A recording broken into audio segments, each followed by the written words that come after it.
เห็นขอเชิญไปดูถาดของข้าวน้อยตั้งอยู่ที่บ้านตาทองจังหวัดนั้นคือยโสธรถ้าอยากเห็นเชิญถอนไปดูที่ทุ่งนาเป็นจังได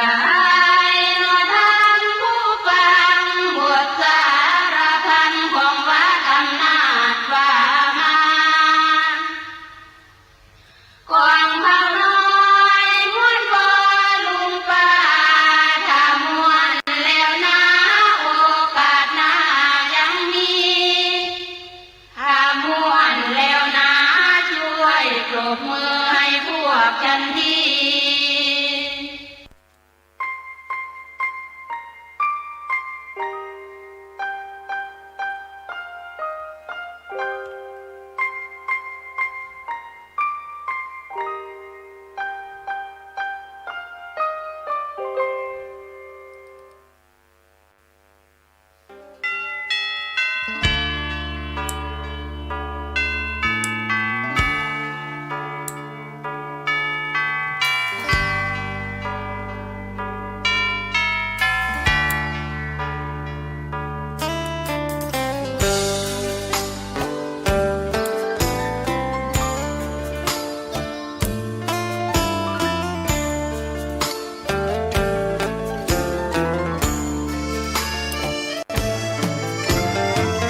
เชิญชวนทุกท่านเข้าวัดเข้าวา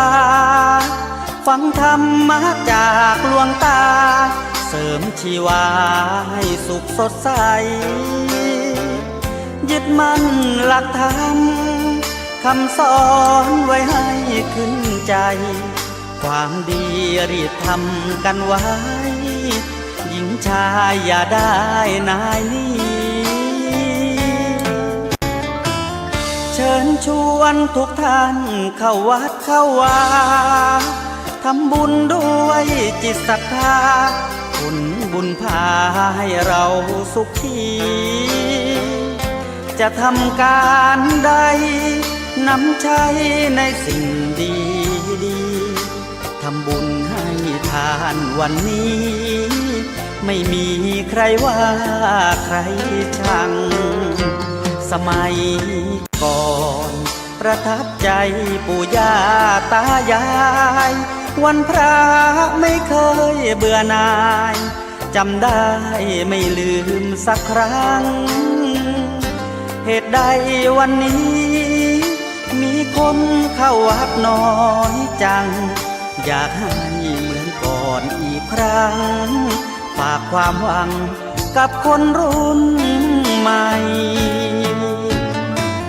เชิญชวนทุกท่านเข้าวัดเข้าวา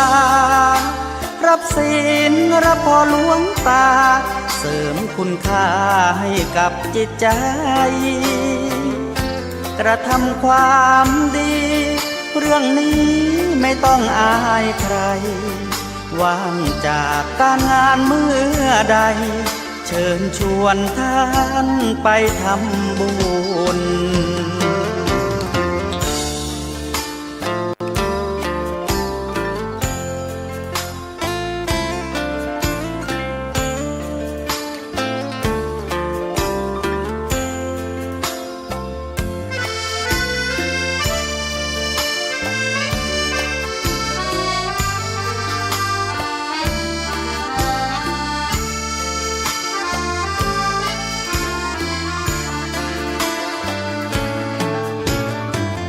เชิญชวนทุกท่านเข้าวัดเข้าวารับศีลรับพรหลวงตาเสริมคุณค่าให้กับจิตใจกระทำความดีเรื่องนี้ไม่ต้องอายใครว่างจากการงานเมื่อใดเชิญชวนท่านไปทำบุญกระทำความดีเรื่องนี้ไม่ต้องอายใครฝากเพลงเชิญชวนหญิงชายอย่าอายเรื่องการทำบุญ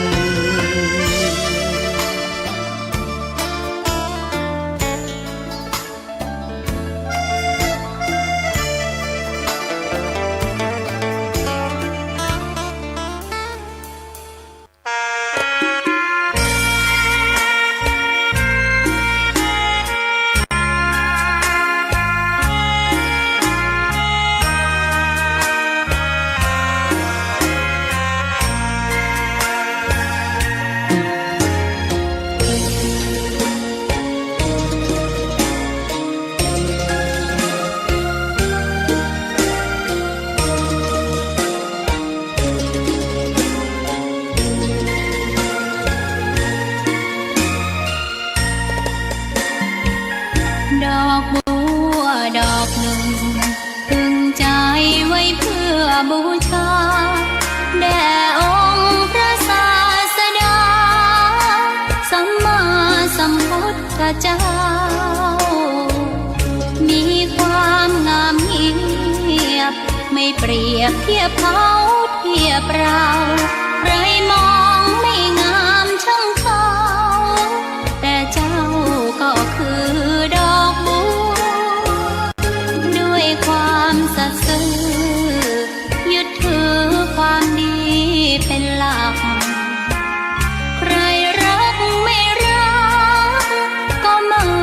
จมปลักมองมัวเมื่อโผล่พ้นน้ำก็เห็นความงามในตัวไม่ยึดติดในตมชั่วขอเป็นดอกบัวดอกเดียวใครไม่มองว่าบัวงามเด่นแต่บัวก็เป็นดอกบัวทุกวันอย่างนี้ไม่อยากเด่นดังแต่มุ่งหวังในทางเด่นดีเกิดมาเพื่อสร้างบารมีถวายชีพนี้บูชาดอกบัวดอกน้อยเฝ้าคอยคนที่ใจบุญมาโอบเอื้อเกื้อกูลรู้ค่าของบุญเก็บบัวขึ้นมาเพื่อสร้างความดีและเสริมบารมีดังว่าใช้ดอกบัวนี้บูชาพระสัมมาสัมพุทธองค์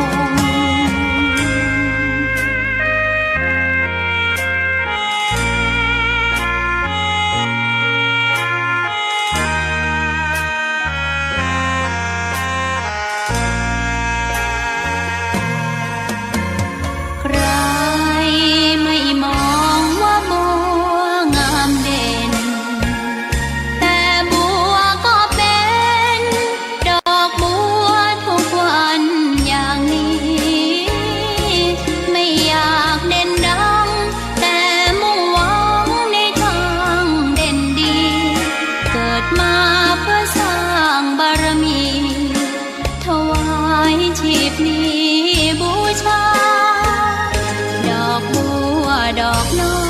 ยเฝ้าคอยคนที่ใจบุญมาโอบเอื้อเกื้อกูลรู้ค่าของบุญเก็บบัวขึ้นมาเพื่อสร้างความดีและเสริมบารมีดังว่าใช้ดอกบัวนี้บูชาพระสัมมาสัมพุทธองค์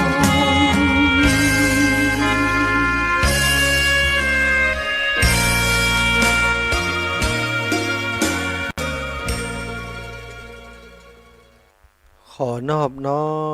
มต่อพระรัตนตรัยแก้วเจ้าสามประการ น้อมเอาคุณพระพุทธเจ้าคุณพระธรรมเจ้าคุณพระสังฆเจ้าคุณพระอรหันตเจ้าอริยสงฆ์เจ้าจุตนจุองค์ได้เมตตาแผ่ปารมีมาเป็นนวโลกุตรธรรมปกเกลาเกษาปกห่มหักษาครูบาอาจารย์พระมหาเถระพระเทรานุเถระเปื่อนสหธรรมิกสหพรหมจารีทุกรูปทุกองค์ปกห่มหักษา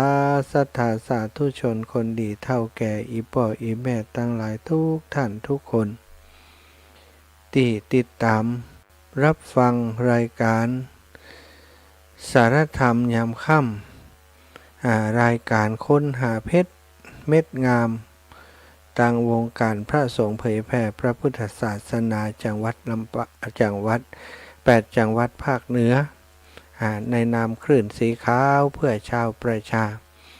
รายการนี้เป็นรายการใหม่ศรัทธาญาติโยม เริ่มต้นตั้งแต่เดือนที่ผ่านมาโดยท่านอาจารย์ใหญ่พระครูอภิวัฒนวิกรมผอ.คลื่นสีขาวมีความปรารถนามีความตั้งอกตั้งใจที่จะแบ่งปันเวลากับพระสงฆ์องค์สังฆเจ้าครูบาอาจารย์ในพื้นที่8จังหวัดภาคเหนือได้มีโอกาสมาพบมาปะมาสนทนานำธรรมะมาแบ่งปันกับศรัทธาญาติโยม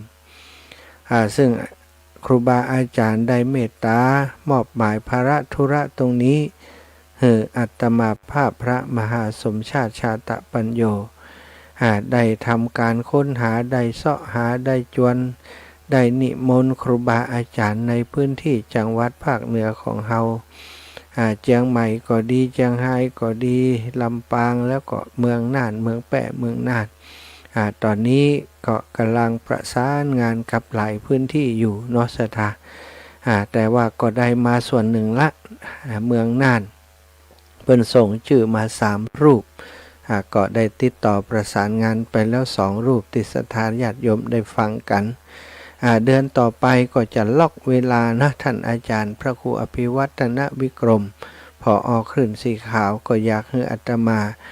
ล็อกเวลาไว้ให้ครูบาอาจารย์เปิ่นเลยว่าวันที่1ของรูปใดวันที่2รูปใดวันที่3รูปใด4 5 6 7 7วันด้วยกันก็เดากับ1สัปดาห์ที่มอบให้กับครูบาอาจารย์เป็นพิเศษเป็นรายการค้นหาเพชรเม็ดงาม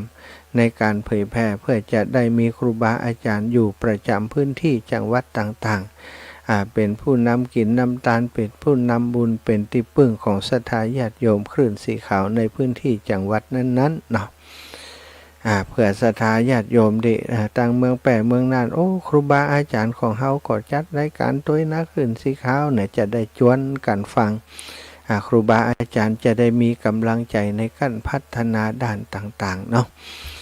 วันนี้วันที่2คืนที่ผ่านมาพระครูท่านพระครูตะคืนพระครูอนุกูลกิจอนุกูลนันทกิจคงศีลได้เมตตาเข้ารายการได้จัดรายการก็อู้กับท่านอาจารย์แล้วว่าต่อไปวันที่1เป็นของท่านอาจารย์เนออินะต่อไปทุกวันที่1ท่านอาจารย์ก็จะได้เตรียมตัวมาพบปะกับศรัทธาวันนี้คืนที่2วันที่2เดือนกันยาก็จะเป็นของท่านอาจารย์พระอาจารย์สงวนสุปภาโสเมื่ออาทิตย์ก็เมื่อเดือนก่อนท่านก็ได้จัดรายการไปแล้วรอบหนึ่งได้แนะนำตัวให้ศรัทธาญาติโยมได้รู้จักท่านพระอาจารย์สงวนสุปภาโสก็ถือว่าเป็นพระผู้หลักผู้ใหญ่มีพรรษาการที่เมินนานแล้วศรัทธาเป็นพระมหาเถระแล้วเนาะก็เป็นครูบาอาจารย์ของอาตมาอีกรูปหนึ่งตั้งแต่เป็นฆราวาสก็ได้เปิ่งบุญท่านอาจารย์มาอยู่วัดอยู่วาที่วัดตุงโป่งมาเป็นที่ปรึกษาของสมภารเจ้าวัดตุงโป่งอาตมาเป็นมัคคณายกตอนนั้นก็ได้รับเมตตาจากท่านอาจารย์ต่อมาได้เป็นพระภิกษุสงฆ์องค์เจ้าในศาสนาก็ได้รับเมตตาจากท่านอาจารย์ดูแลตั้งแต่แรกเริ่มบวชมาจนฮอดปัจจุบันนี้ก็บ่ทิ้งกันเนาะท่านอาจารย์เป็นพระธรรมกถึกมีเป็นผู้มีความสามารถหลายด้านศรัทธาญาติโยมนะท่านก็ได้เมตตามาเข้ารายการตัววันนี้ก็คงจะพร้อมแล้วนะศรัทธาญาติโยมทุกที่ทุกแห่งเนอะคอยฟังเปิ้นแล้วก็จดเบอร์โทรเอาไว้เดี๋ยวอาตมาจะได้โทรเข้าไปหาเปิ้นแล้วก็จะได้สนทนาอุจากันต่อไปเนอะศรัทธาจะโทรไปหาเปิ้นก่อน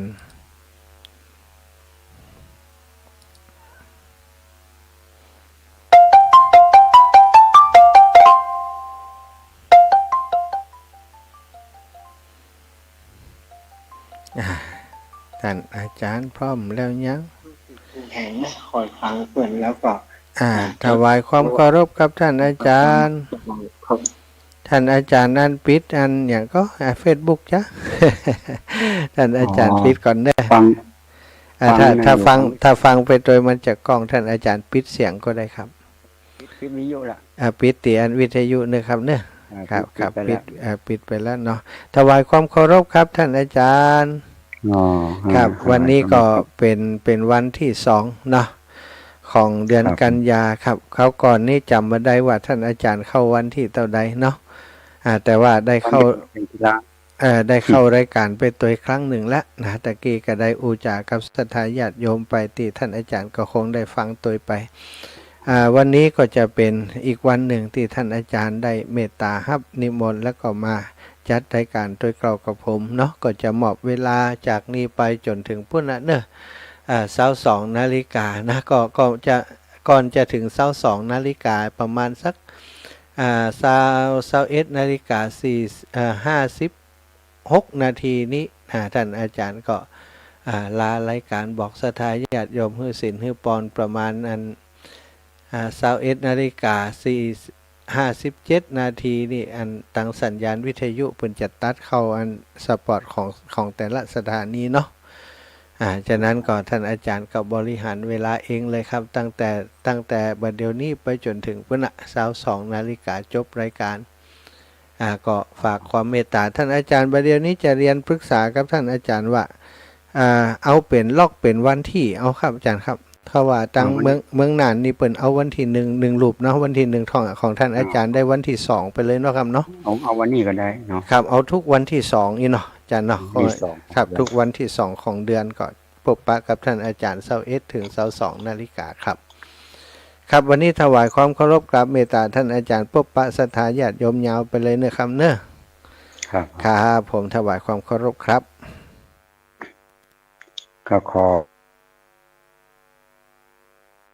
กับคารวะท่านครูบาอาจารย์เนาะที่มีพรรษาที่อยู่กับวัดกับวาเนาะเป็นครูบาอาจารย์เป็นทุลุงเป็นกำชูพระศาสนาเนาะได้ฟังรายการนี้รวมทั้งเพื่อนสาหธรรมิกพร้อมโดยภิกษุสามเณรแล้วพร้อมเมธีด้วยเนาะพร้อมด้วยศรัทธาญาติโยม8 จังหวัดภาคเหนือเนาะมันก็เป็นโชคดีอย่างหนึ่งเนาะว่าจะได้รุ่นก็หาเนี่ยจะได้รุ่นออกรายการก็หายนะหมดแล้วเนี่ยมันตีล่นมาได้ตีล่นก็คือในข่าวที่เป็นมารอเตียนเนาะปีแล้วนะที่วัดตรงปงเนาะท่านพระมหาชาติก็บอกว่าอาจารย์ออกรายการเลยเนาะออกถึงเมื่อคืนออกถึงเมื่อเจ้าเนาะเมื่อเจ้าตี 3ก็ออกรายการนะตั้งขวายหินบกมาออกรายการถ่ายทอดไปทั่วมดเนาะทั่วภาคเหนือแล้วก็ไปพอเฟซบุ๊กเนาะขึ้นสูงมาแล้วนี่เป็นปั้นเนาะนี่แสดงว่าได้รับความนิยมกันเนอะยังได้ก็การอู้กันจามันอาจจะซ้ำๆกันไปเนาะก็เหมือนเพลงนั่นกันเนาะเพลงคนนั่นเอาไปห้องคนนั่นก็เอาไปห้องมันก็เหมือนคนละอย่างเนาะเฮาฟังไปว่าสิ่งที่เฮาบ่เคยฟังก็ได้ฟังสิ่งที่ฟังแล้วบ่เข้าใจชัดก็จะได้เข้าใจชัดบางครั้งบางคราวนี่ก็อยากจะเปลี่ยนชื่อตัวเก่าของเนอะ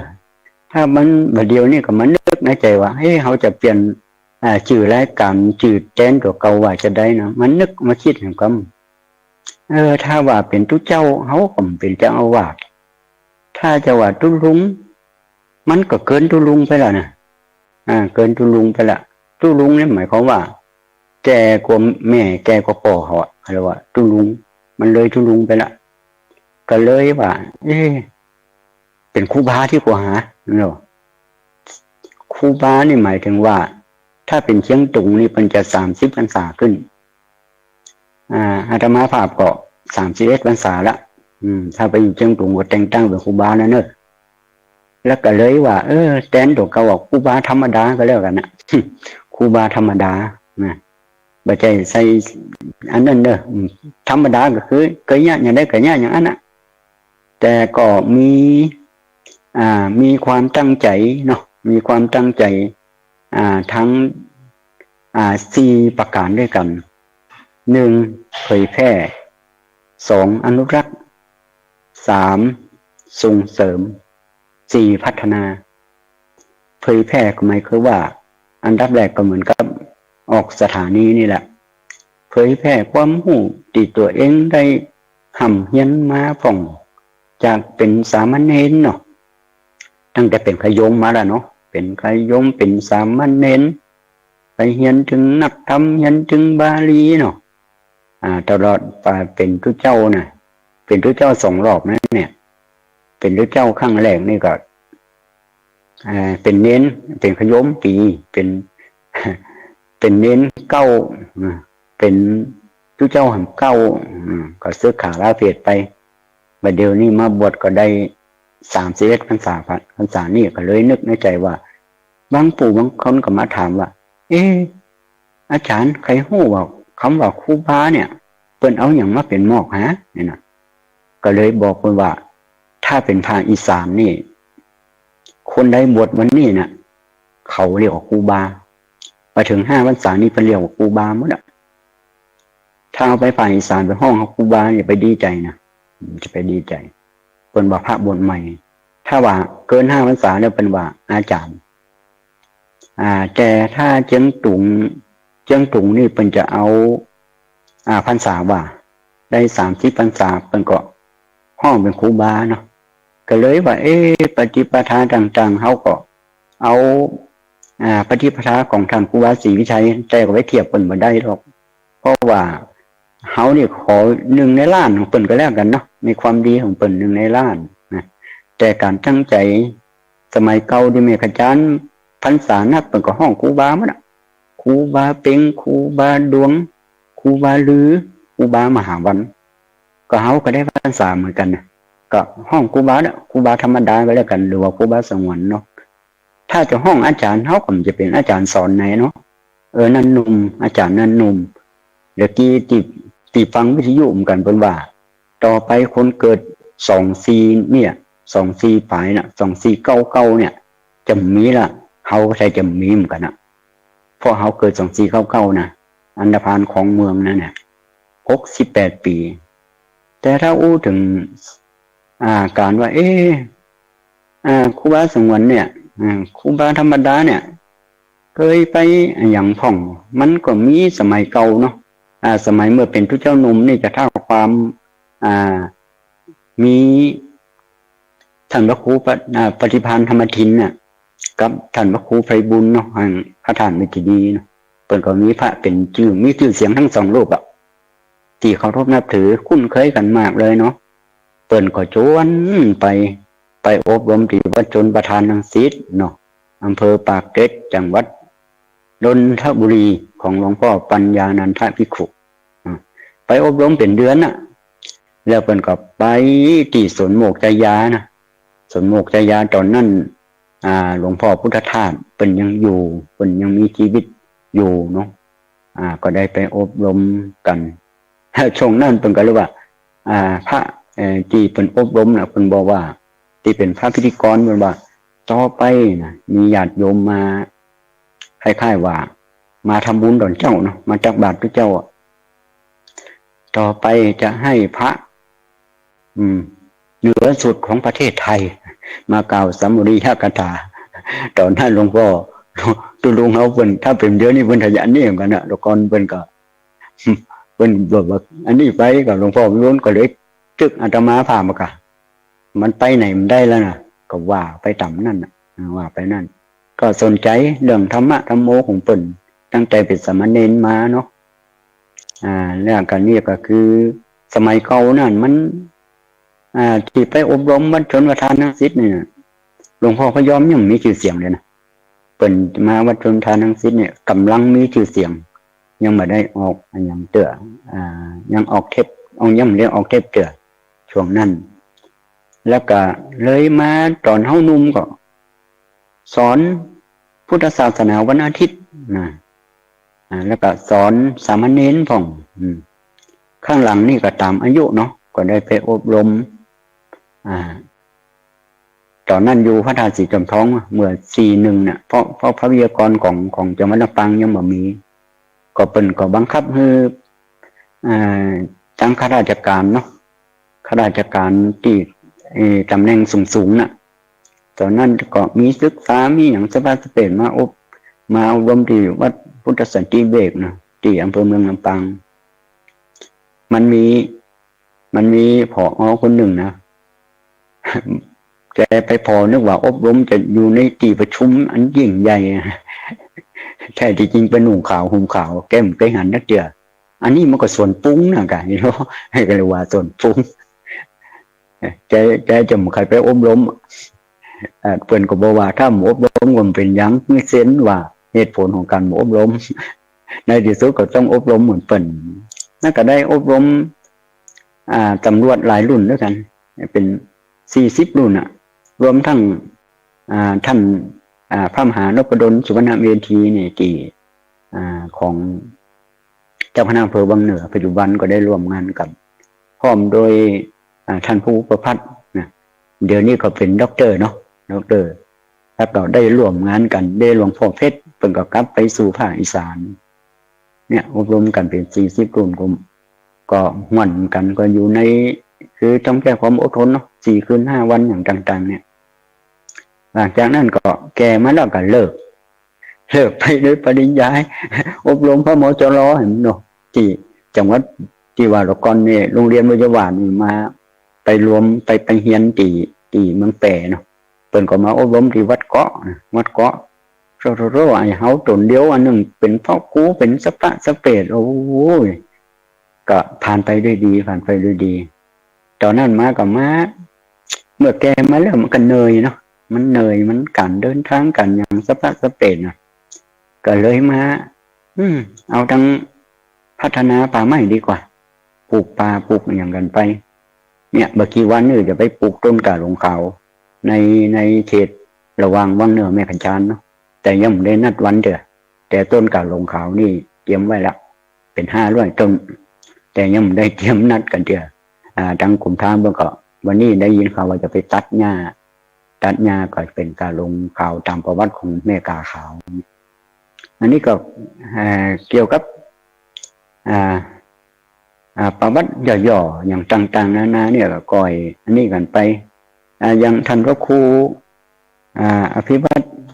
เดี๋ยวกี้เป็นอภิวัฒนวิกรมเนี่ยก็ตอนนั้นโยมเขาไปเอาชัดเนาะไปเอาชัดที่เนี่ยที่ได้รอนี่แหละที่สลาเปิ่นพอดีมาโยมเปิ่นเคยฟังรายการท่านพระครูเอานึกว่ามันแกเป็น60แล้วมันใจนุ่มอยู่ให้พอคนนะเปิ่นมาลังแกเหลือก้ายนะไปพอมันใจแกก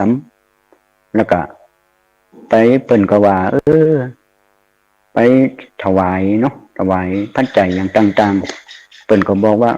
ไปร่วมงานผมเด้อที่วัดประจันร้อนจันเนี่ยเปิ่นจะมีการอย่างยกชัดในอย่างต่างๆฉลองอย่างเนี้ยก็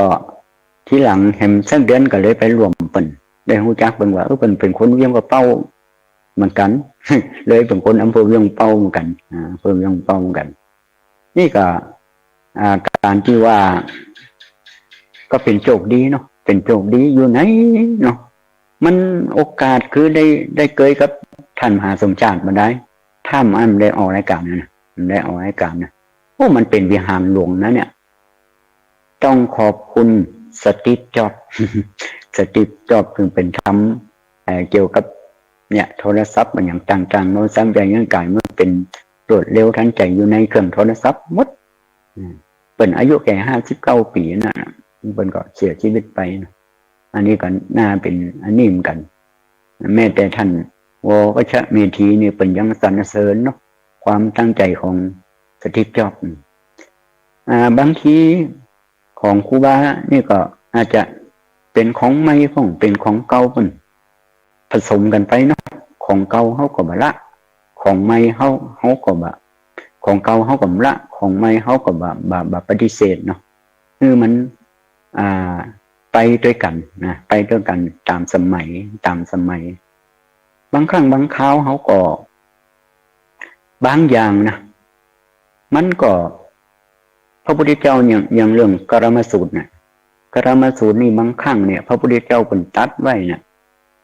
จะไปเชื่อในตำราจะไปเชื่อว่าคนนี้เชื่อถือได้อย่างต่างๆต้องเอามาค้นคว้าเอามาทดลองกันแห่งกรรมว่ามันจะจริงอย่างอันก่อนอย่างสมมุติบางครั้งบางคราวว่าค คนหลายคนแล้วก็เปิ้นว่ากันอย่างนั้นน่ะมันคงจะถูกนะยังบทหนึ่งนะที่สวดกันมานะมงคลอ่ะอิมัสมิงมงคลจักรวาลทั้ง8ทิศประสิทธิจงมาเป็นกำแพงแก้วทั้ง7ชั้นมาป้องกันห้อมล้อมรอบครอบครัวเขาว่าอนัตตานัสเสมานาเจเตรักขันตุสุรักขันตุนะที่จริงมันจะเป็นอนัตตานะเป็นอนันตาจักรวาลนะแต่ในเทพมันก็ว่าอนัตตาหมดอะคำว่าอนัตตาตัวนั้นมันมาจากอนิจจังทุกขังอนัตตานะคือบ่ใช่ตัวไม่ใช่ตนแต่อนันตานี่คือบ่มีขอบเขตเหมือนกับคนหนึ่งอ่ะมันมีเงินสักบาทอ่ะบาทเดียวยังติดตัวบางคนหนึ่งโอ้รวยอย่างมหาศาลนะคำว่าอนันตานี่มหาศาลนะแต่อนัตตามีสักบาทอ่ะนี่บางครั้งมันก็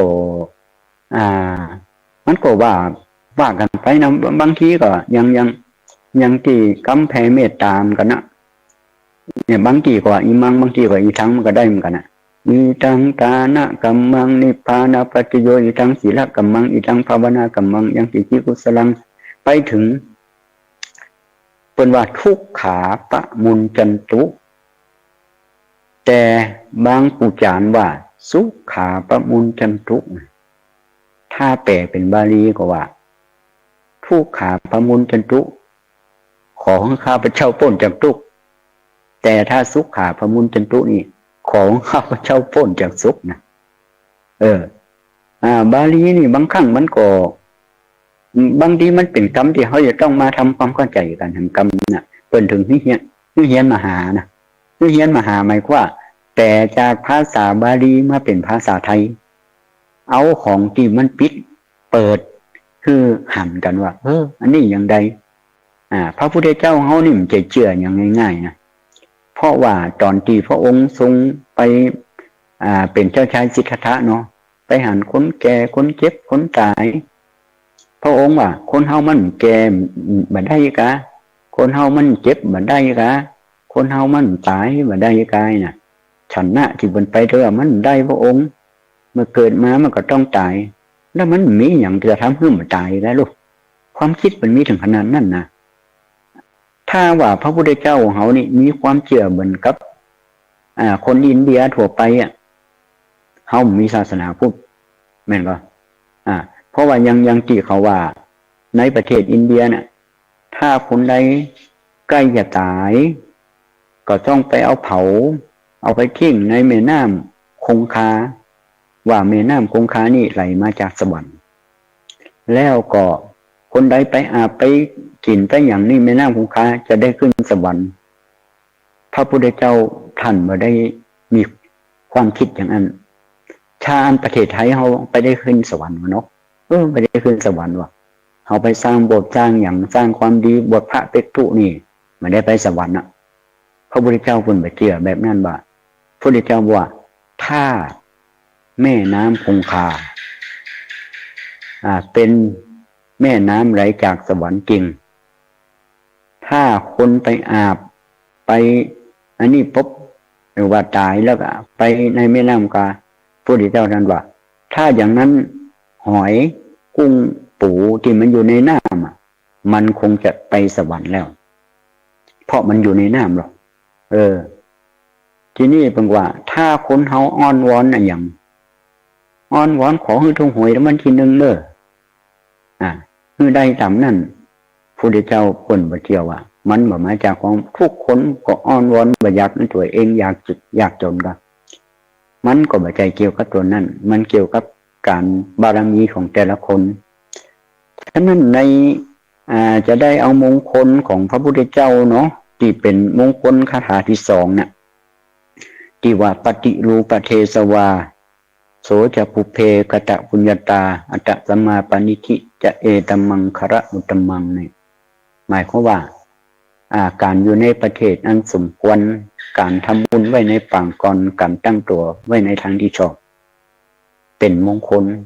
เพราะว่าสมัยเก่าเนี่ยคนเนี่ยที่ทางประเทศอินเดียว่าบางคนบอกว่าถ้าว่าได้เสียงเป็นมงคลบางคนก็บอกว่าการได้หันบางคนที่หนึ่งบอกว่าการได้หันอย่างนี้เป็นมงคลเช่นว่าได้หันนกบิน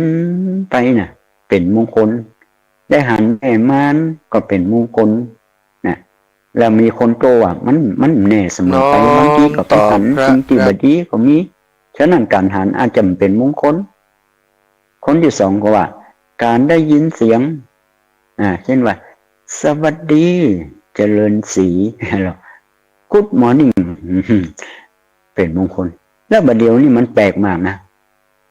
ครูบากำลังคิดได้ว่าบัดเดี๋ยวนี้เวลาวันเกิดเนี่ยเพิ่นจะอวยพรกันเนาะ Happy birthday to you Happy birthday to you น่ะมันเป็นคำภาษาอังกฤษเขาว่าเขาเอาภาษาไทยเติมภาษาบาลีกับภาษาไทยเติมของแต่จะดีมั้วเขาเห็นได้ร่วมกับเขาเนาะเติมว่าจะได้Happy birthday day to you Happy birthday to you Happy birthday เขาก็เติมว่าชัยโยสาธุสาธุชัยโยชัยโยสาธุนั่นเข้าท่ามันนะถ้าเอาไปใจนะเอาไปใจพอว่ามันอาจจะดังไปทั่วโลกก็ได้ ดังไปทั่วประเทศ Happy birthday to you ชัยโยสาธุสาธุชัยโยชัยโยสาธุทุกเจ้าเป็นว่าจะนั่นเนี่ยครูว่าสงวนเป็นว่าเมื่อว่าจะนั่นโอ้ลูกหลานก็ดีอกดีใจชัยโยแปลว่าชนะชนะทุกสิ่งอย่างสาธุก็หมายว่ายินดีด้วยเนอยินดีที่ไม่วันเกิดเข้าท่าต้องไปเอาภาษาอังกฤษอย่างแต่ว่าบางผู้บางคนเขาก็เน้นกันเน้นถ้าฝรั่งมานะว่าเนอะอายุวัตโกฝรั่งมันนึกว่าเวยุโกเนี่ยว่าเชียงใหม่อยู่ว่าไปฉะนั้นนะมันนึกว่าเขาว่าจริงเขาป่าเป็นกัมบาลีมันก็เข้าใจอันน่ะนี่แหละปฏิรูปเทสวาสุจปุเปจักตะบุญญาตาการอยู่ในประเทศอันสมควรเนาะระยะนี้นะสังเกตดูเนาะเกิดน้ำท่วมมาหลายแห่งที่จังหวัดเชียงรายจังหวัดพะเยาจังหวัดแปร่จังหวัดน่านไปถึงสุโขทัยเนาะคือลงไปนะก็ว่ามาคิดในใจว่าต่อไปเขาผ่านเหนือเขาเนี่ยเขาเอากันไม้ผมบอกปลูกยืนต้นผมปลูกยืนต้นเนี่ยแล้วก่อนนี่ครูบาก็ส่งเสริมกันนะปลูกมะขามพันยักษ์แล้วคุณว่ามะขามพันยักษ์ชัยโกมินเอามาจากกาญจนบุรีเอามาส่งเสริมปลูกครูบาเนี่ยเมื่อตั้งแต่อยู่วัดพระเกิดอำเภอวังเหนือแล้วตั้งแต่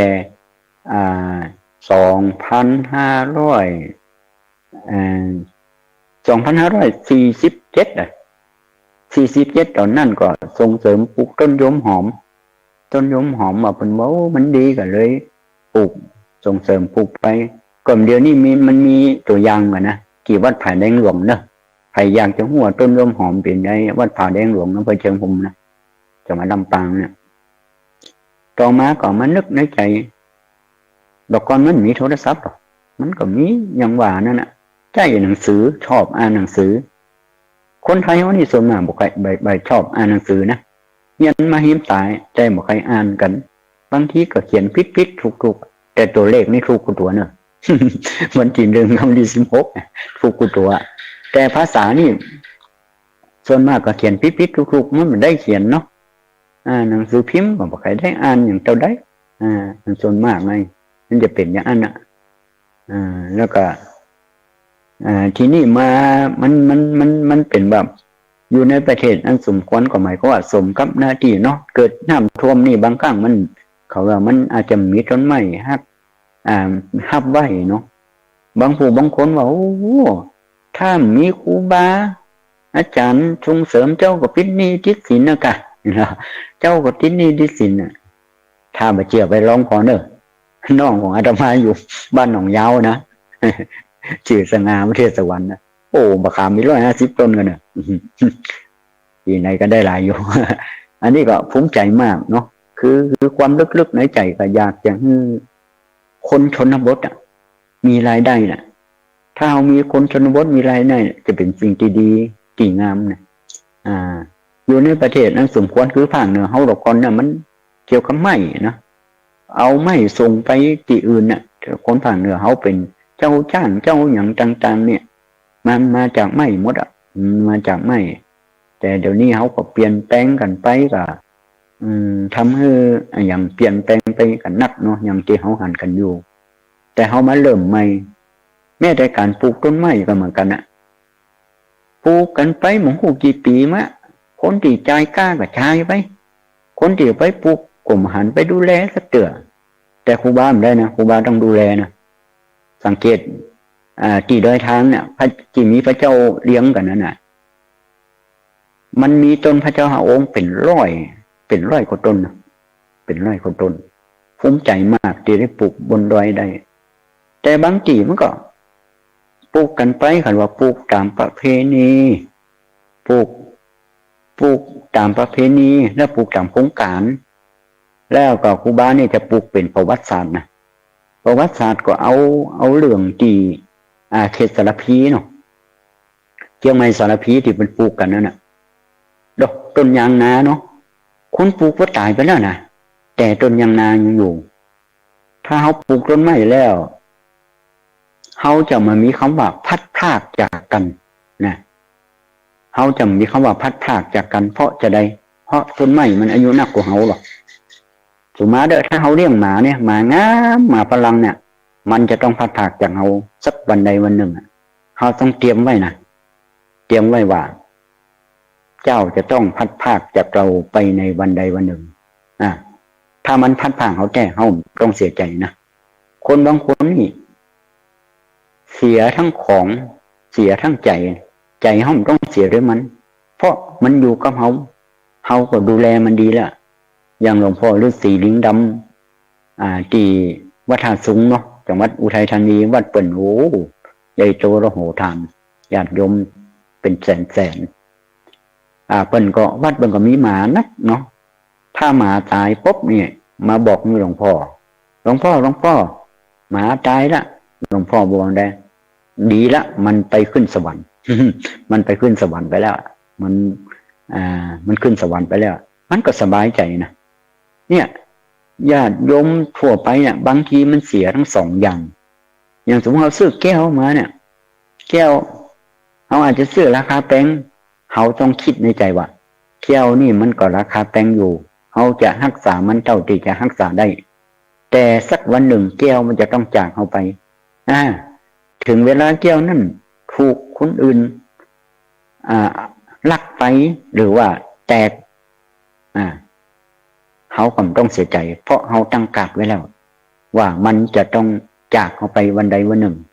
แต่บางคนมันเตรียมพร้อมเนี่ยอย่างที่ว่าทุกวันนี้ก็เหมือนกันนะไอ้คนเฮาเนี่ยมันแก่ไปทุกวันเนาะเกี่ยวผมขาวนี่หมายถึงว่าที่เป็นอาจารย์ที่เป็นโอเลกี้น่ะผมขาวนี่หมายความว่าจองไปละ จองไปต่างประเทศละจองไปโลกหน้าจองไปโลกหน้าแต่ว่าดีอกดีใจอย่างหนึ่งศรัทธาญาติโยมฟังรายการแล้วก็เกิดสิ่งที่ดีที่งามขึ้นมาเนี่ยฟังรายการสิ่งที่ดีที่เป็นว่าข้าไม่อยากฟังอันสิ่งเป็นพิษข้าปิดหูข้าไม่อยากดูอันสิ่งเป็นพิษข้าปิดตาถ้าข้าไม่อยากพูดสิ่งอันเป็นพิษข้าปิดปากเนี่ยปิดปากบางครั้งบางคราวมันก็มีเหมือนกันนะทีวีนี่ก็เหมือนกันนะเวลาทุกเจ้าคนทำความดีย่อมเอาทุกเจ้าขึ้นสีขาวไปออกรายการท่องเนาะนี่ไปเอาทุกเจ้าที่ทำผิดทำอะไรอย่างแล้วก็หาว่าศาสนาเสื่อมอย่างอันอย่างอีอย่างทหารเป็นอะกะสมมติว่าค่ายทหารเป็นบอกว่ามันมีทหารทั้งคนเป็นบอกหัวหันมันซ้ายหันโดนอะกะแล้วเขาเอาไอ้ซ้ายหันมาเป็นตัวงอกมาได้อย่างหน่วยไม้น่ะมันหล่นจากต้นเนาะอย่างศาสนาพุทธหล่นจากต้นลงมาลุ่ม บางทีก็เอาหน่วยเหน่าน่ะมาเปี้ยคนอื่นก็ย่อมเอาหน่วยดีล่ะหน่วยดีๆในวัดวาอารามต่างๆพระคุณเจ้าหลายรูปเปิ่นก็สีสละเนี่ยที่เปิ่นว่าเนี่ยทุกเจ้ามีเกษียณนะเหมือนเจ้าบ้าน60 กว่าเกษียณนะนี่ครูบาก็เมื่อเดียวนี้ก็อายุ68แล้วยังไม่ได้เกษียณนะลูกก็ยังออกรายการอยู่เนี่ยทุกเจ้าแต่ละตนนี่คุ้มค่านะคุ้มค่านะเปิ่นได้ส่งเสริมบ้านศาสนาโอ้ที่บักกี่วันนี่ก็หลวงพ่อต่างๆขึ้นสีขาวเพิ่นก็ไปช่วยน้ำท่วมช่วยหยังแนะนำญาติโยมต่างๆรู้ไปช่วยกันนี่แหละการทำงานเพื่อสังคมรู้สึกว่ามันเหมือนกับปิดทองหลังพระแต่ก็มีความภูมิใจที่ได้ปิดทองหลังพระเนาะอย่างในหลวงเราเข้าว่าถ้าเราปิดหลังพระแล้วมันจะออกมาข้างนอกเองเนี่ยเขาปิดไป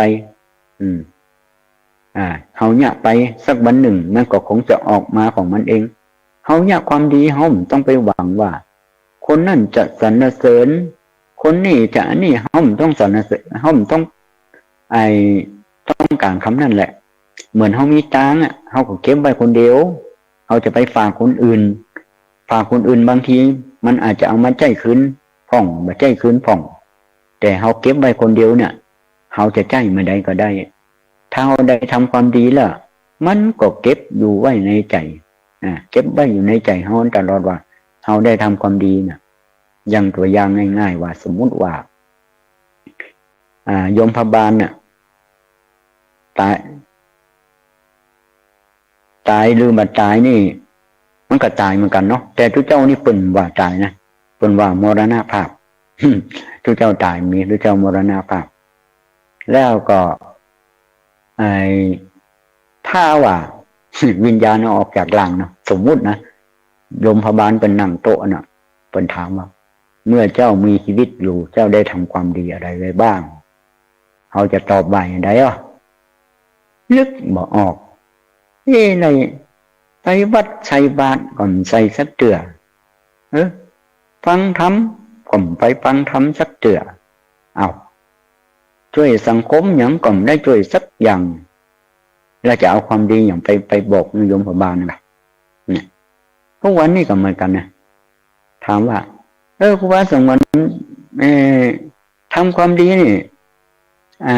ก็อย่างกลัวตกนรกผมได้ทุกวันเนี่ยกลัวตกนรกที่ได้ทำความดีนะกลัวได้กลัวตกนรกบ่ได้จะได้มีที่อ้างโอ้ทำนั่นทำนี่พ่องเนี่ยฉะนั้นอันที่สองก็คือเขาเรียกว่าการทำบุญไว้ในปังก่อนนะถ้าเขาบานได้มีบุญเก่านี่เขาได้มาอยู่ในประเทศไทยนะคนเป็นเศรษฐีเป็นร้อยล้านพันล้านบ่ได้ฟังธรรมเหมือนเขานะนี่เปิ้นว่าคนเฮาเนี่ยเปิ้นว่านะมันกับตัววีเหมือนกับตัวยูว่าตอนเป็นละอ่อนนี่ก็มีความสุขไปตามละอ่อนแต่ถ้าตอนกลางคนนี่มันใครมีความสุขถ้าแก่แล้วมีความสุขเดินตึ้มขึ้นอย่างนั้นหรอตึ้มขึ้นอย่างนั้นสร้างฐานะสร้างอย่างห้องสาเขาแก่แล้ว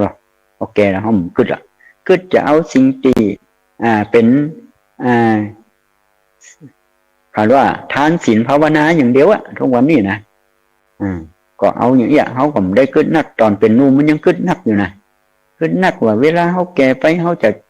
ทำงานอย่างเช่นอย่างต่างๆหลังจากที่ผ่านต้นชีวิตเป็นนุ่มมาแล้วโอ้สบายละเดือนนะสบายละต้องไปคิดไม่ใช่ว่ามีหลวงปู่หลวงพ่ออย่างบางครั้งอายุ80หลวงพ่อจะซึกก็ถ้าถูกหวยนิดนึงก็จะซึกว่าพอโทรหลวงพ่อ80 ปีหลวงพ่อจะไปซึกไปเนี่ยยังนะอยู่กับวัดกับวานะดีกว่านะประเดี๋ยวนี้แปลกมากนะเขาถามว่าทุกเจ้าจะได้มรณภาพนักก็เป็นแก่แล้วสมัยก่อนเป็นอายุถึง30เป็นซึกหมดทุกเจ้าเท่านี่ทุกเจ้าแก่นี่มีกับทุกปีนะทุกปีทุกเอาเดี๋ยวนี้กับตุ้ลุงค่ะเลยกับตุ้ลุงเป็นอันนี้เดี๋ยวนี้รัฐบาลมันจังเนี่ยนะเฮ้ยมันแปลกมานะถ้าทุกเจ้าเป็นไก่แต่งตั้งเป็นปุ้ยครับจะได้อยู่แบบอยู่ในผ้าเหลืองต่อไปจนมรณภาพเนี่ย จนมรณภาพจังเนี่ยเหมือนกันเฮ้ยฉะนั้นการได้ทำบุญในปางก่อนน่ะมันมีเรื่องหนึ่งคนมีบุญมีวาสนามันจะมาเองแต่คนมีบุญแม้แต่ของที่มาถึงตัวเก่าแล้วก็บ่ได้นะยกตัวอย่างง่ายๆมันมีสมัยเก่าเป็นมีเมืองเก่าเนาะเมืองนี่เป็นมีประตูเมืองหรอกนายคนนั้นมันก็เข้าเมืองบ่ได้เพราะว่ามาขำเกินไปมันก็ไปอยู่ปื้นเขาไม่มันมีไก่2 ตัวสูงมาเด้อตัวบนขี้ใส่ตัวลุ่มแล้วเราคนหลอกก่อนนี่ใครจะฟังภาษาสัตว์หูเรื่องกันนะคนนั่นก่อน แล้วคนลุ่มว่าไอ้ไก่ตัวลุ่มก็บอกว่าเนี่ยเธอหูไหมว่าเธอมาขี้ใส่ฉันอย่างไงเนี่ยถ้าไผ่เอาเนื้อฉันไปกินเนี่ยจะได้เป็นพระเจ้าดินนะถ้าเป็นไม่ยิ่งจะได้เป็นพระไม่ใช่จะได้เงิน400 บาทสมัยเก่านะ400 บาทสมัยเก่าเนาะไอ้ตัวทั้งบนบอกเธอยังสู้ฉันมาได้ถ้าไผ่เอาเนื้อฉันไปกินเนี่ยคนนั่นจะได้เป็นพระราชาแล้วไผ่เอาเนื้อติดกระดูกฉันไปกินเนี่ยจะได้เป็นอาจารย์ของพระราชาที่นี่คนนี่มันก็ใครเป็นพระเจ้าดินนี่มันก็ย่องไปจับตัวบนนะค่ะจับตัวบนหลังจากเป็นเปิดประตูเมืองปุ๊บเข้าประตูเมืองได้ละไปหาเมียตัวเป็นจะได้บัดเดียวนี่เขาได้ไก่มาแล้วนะถ้าเขากินเนื้อไก่เนี่ยฉันจะได้เป็นพระเจ้าดินนะเธอจะได้เป็นพระราชินีเนอะบัดเดียวเนี่ยเขาก่อนที่เขาเอาไก่ไปต้มก่อนเนาะเอาไก่ไปต้มแล้วก่อนที่เขาเป็นพระราชาเนี่ยเขาไปอาบน้ำก่อนเนาะเขาไปอาบน้ำก่อนมันแปลงกันนะมันเหมือนกับบัดเดียวนี่กะน้ำหูลุกไหนมาน่ะพัดโรปัดมอมองหล่องไปอย่างกะเลยมันได้ครับแล้วมันมีควานช่างของพระเจ้าดินนี่ควานช่างนี่เป็นนี้เป็นคนดีนะปฏิบัติพระฤาษีตลอดแล้วก็เลยทีหลังก็เลยมาไปหันหม้อนะกะมาเลยเอาไปถวายพระฤาษีก็หู้ว่ามันเป็นอันนี้ล่ะมันถ้าไผ่แกก็กินจิ้นจิกกระดูกแล้วก็เอาเลยคือควานจ้างนี่เป็นขยมเนี่ยเอาไปกินเจอะเนาะแต่เป็นหู้ว่าไผ่ได้กินเนื้อแล้วจะได้เป็นพระเจ้าดินนะในที่สุดก็เลยเอาไปให้นายคนเนี้ยนายควานจ้างเนี่ยที่นี่มันมีเห็นเรื่องหนึ่งก็คือ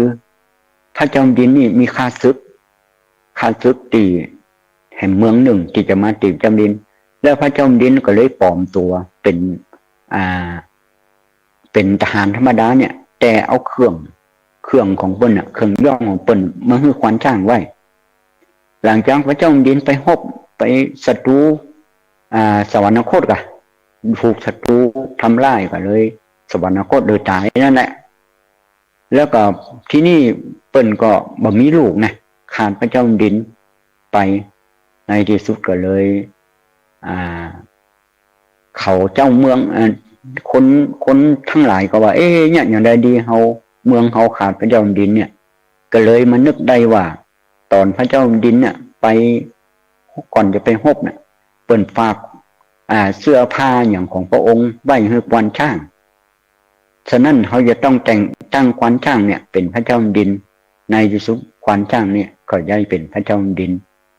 อันนี้เขาเรียกว่าคนมีบุญวาสนาบารมีเก่าก็ยอมจะได้บางคนจะไปทอดแท้ชีวิตเขายังเหมือนเปิ้นเขายังอยากจนเขายังมั่งก็เพราะเขาทำบุญก่อนมันนักมันนักแล้วก็มันก็ก่อยสะสมไปเดี๋ยวเล็กเดี๋ยวน้อยเปิ้น น้ำท่วมก็ช่วยกันไปเปิ้นทำบุญที่วัดเขาก็ช่วยให้ช่วยห้อมไปเนี่ยมันก็สร้างสมเปิ้นว่าเหมือนฝนตกทีละหยาดยอมเต็มองค์ฉันใดนะความดีก็ยอมฉันนั่นในนี่ก็ในเรื่องการทำบุญในปังก่อนเนาะทำบุญในก่อนไปมาก็21 นาฬิกา 50 นาทีละ บัดเดี๋ยวนี้นะครูบามีเบอร์โทรเนอะใครจะโทรมากะเดี๋ยวเป็นว่า57 นาทีปิดสถานีครูบาสังวรเนอะเบอร์โทรเนอะจำไว้เบอร์ใหม่นะ08211918786 08211918786ให้โทรมาโทรได้เนอะ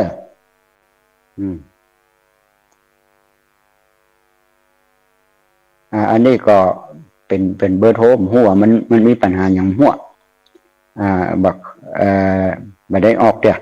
ไม่ได้ออกเดี๋ยวก็จะได้คือมันหมดเวลาเนาะอย่างใดก็ดีการที่เขา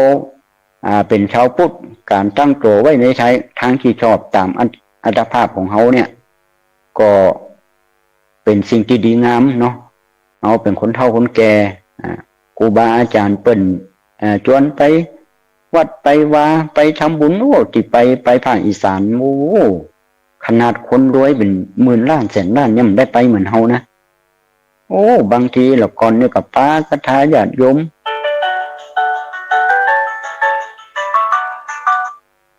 เจริญพร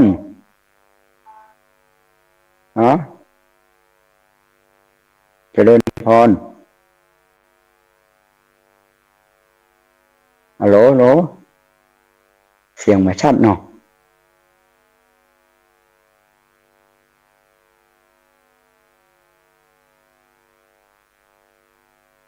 09 นี่ที่โทรมารู้สึกว่าจะคัดข้องเนาะคัดข้องในการนี้ถ้าว่าหมดหน้าก็มันใหม่อยู่เนาะมันยังบ่ได้เข้าตีเข้าตังเตือนเนอก็ขออภัยด้วยนะท่านผู้ฟังที่โทรมาเนาะเอาสักสายเนาะเอาสักสายเนาะโหลโทรจากไหนฮะโทรจากไหนวะ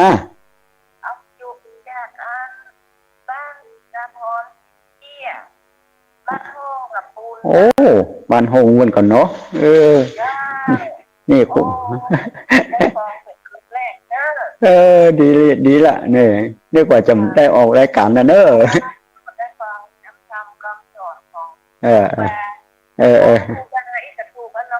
มันแก่ละเนาะมันแก่ไปทุกวันก็เลยเป็นครูบาดีกว่าเนาะมันเจครูบาหนุ่มเนอะครูบาแก่ห้องจะว่าอาจารย์กลมใจแต่นี่ก็เจริญพรเนอะคุณโยมเนอะแม่ส่งแก้ววันนี้ลำพูนมาก่อนเนาะลำพูนมาก่อนเจริญพรเนอะ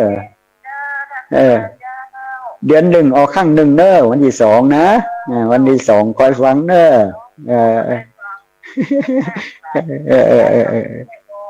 ดีละเป็นโจกดีละเนาะสบายใจเนาะซื้อมได้เนาะมันซื้อมได้เนาะเขาจะเอาอาหารมากินแกนได้เนาะได้เจริญพรแค่นี้เนาะเจริญพรแค่นี้เนาะคุณโยมเนาะอยู่ดีมีสุขเนอะมีสุขเด้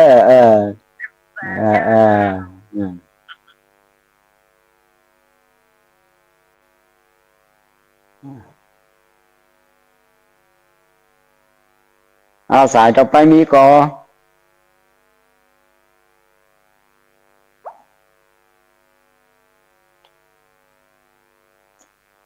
ยังได้ก็ดีเนอะก็จะได้รายการวันนี้อาจจะคุกคักน้อยทำสำหรับผู้ที่โทรมาเนาะได้สายเดียวอยู่ครูบาก็ซื้อเครื่องใหม่เนาะมันก็ไปตามนั่นแล้วท่านพระมหาสมชาติก็บอกว่าอาจารย์21:57 จะปิดสถานีเนาะอย่างใดก็ดีเนาะที่ท่านครูบา รูบาธรรมดาหรือครูบาสงวนสุปภาโสที่อยู่พระธาตุมนเวียงถ้าไผไปบ้านตรงปงมันก็บ่ไกลจากบ้านตรงปงเท่าใดได้มาโอได้มาจ่าได้มาสิ่งที่มีประโยชน์พ่องก็ศรัทธาญาติโยมก็ท่านผู้ฟังก็เลือกเอาเนาะเลือกเอาตามที่จะทำได้อย่างใดก็ดีก็ขออนุโมทนาสาธุกับท่านผู้ฟังเขาเรียกว่า28 สถานีเนาะ8 จังหวัดภาคเหนือเนาะ8 จังหวัดภาคเหนือได้มาฟังเป็นวิหารอันใหญ่โตละโหฐานมาจากความเสียสละของเจ้าของแต่ละสถานีคือความร่วมมือกับขึ้นสีขาวไปทั่วหมดนับว่าเป็นบุญกุศลอันยิ่งใหญ่ไพศาลที่ได้คือพระคุณเจ้าครูบาอาจารย์ที่เป็นมีความรู้ความสามารถทุกรูปก็เสียสละเวลาและโอกาสเอามาเผยแพร่ธรรมะให้ท่านผู้ฟังได้รับสิ่งที่ดีและที่งามโดยเฉพาะธรรมะของพระพุทธเจ้าที่ท่านได้ตรัสไว้เป็นสิ่งที่ดีงามเอาไว้ในจิตในใจเฮาเนาะคนเฮาน่ะจิตใจเฮาเนี่ยจะอยู่กับเฮาต่อไปจิตวิญญาณของทั้งหลายที่มันเป็นของในโลกมันก็ทิ้งอยู่ในโลกบอกว่าเป็นที่นาที่ให้ที่สวนก็เอาไว้ที่ในโลกเนี่ยท่านครูบาก็ก็ขออำนวยพรให้ท่านผู้ฟังที่ได้รับฟังในคืนสีขาวครั้งนี้หากว่าท่านมีความมุ่งมา่ปรารถนาสิ่งใดเป็นไปได้ชอบประกอบด้วยธรรมแล้วขอความมุ่งมา่ปรารถนาของท่านให้สำเร็จผลให้ปราศจากสัพพโศกสัพพโลกสัพพภัยสัพพอันตรายทั้งหลายเคราะห์ปีเคราะห์เดือนเคราะห์มือรับมือตื่นเคราะห์ไม่อย่างไม่เตียวเคราะห์ทั้งหลังก็ข้อทั้งหลังก็ดีข้อทั้งหน้าก็ดีก็ขอพ้นจากตนตัวท่านผู้ฟังหลายขอเจริญพร